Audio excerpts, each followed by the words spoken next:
Thank you, Sharmaji, for inviting me for this, the budget, the analysis, the proposed budget in the parliament by the finance ministry. In fact, under this Amrit Kal, where exactly India is celebrating the Amrit Kal and 75th anniversary, independence anniversary, and we had a lot of expectations from the finance ministry and from the government.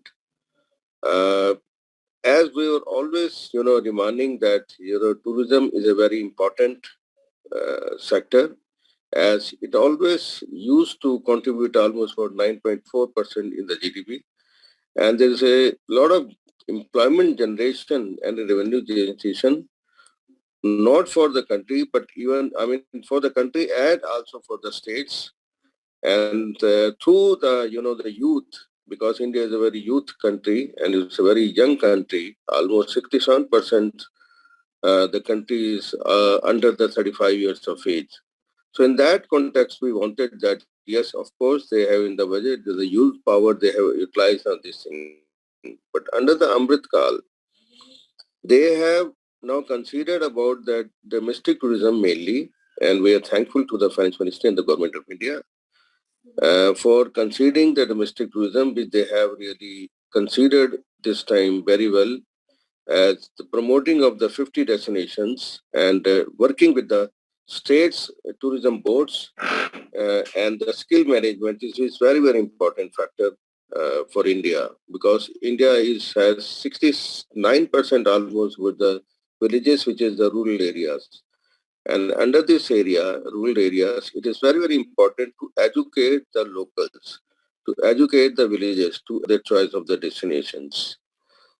Definitely, connectivity is a very, very important factor.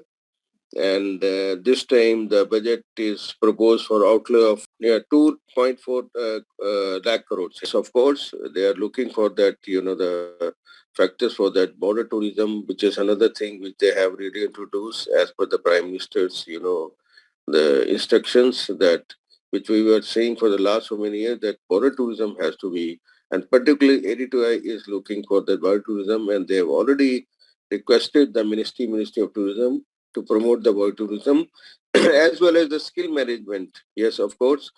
A lot of times we have put the letters to all the state tourism boards to do some kind of a state specialist programs for the tour operators, so that they are really skilled about that what product and what kind of a potential a particular state has. So that's very, very important, and we have been asking and requesting all the states to do some kind of a promotion. So it will give a boost to the tourism and domestic tourism. But as regard the inbound and outbound, I think nothing has been done, which is very, very disappointing. They have done the TCS from 5 to 20%, which is really a very disheartening and very, very disappointing for the factor, because now the outbound will be totally out now.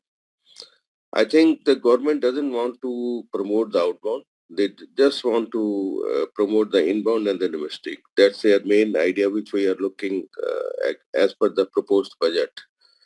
Because, putting this pressure on the travel agent, the tour operators, this will not really help the tour operators to sell the outbound. What will happen now, only the outsiders, outside India travel agents, they will take benefit out of that, because their packages will be rather cheaper than the Indian packages.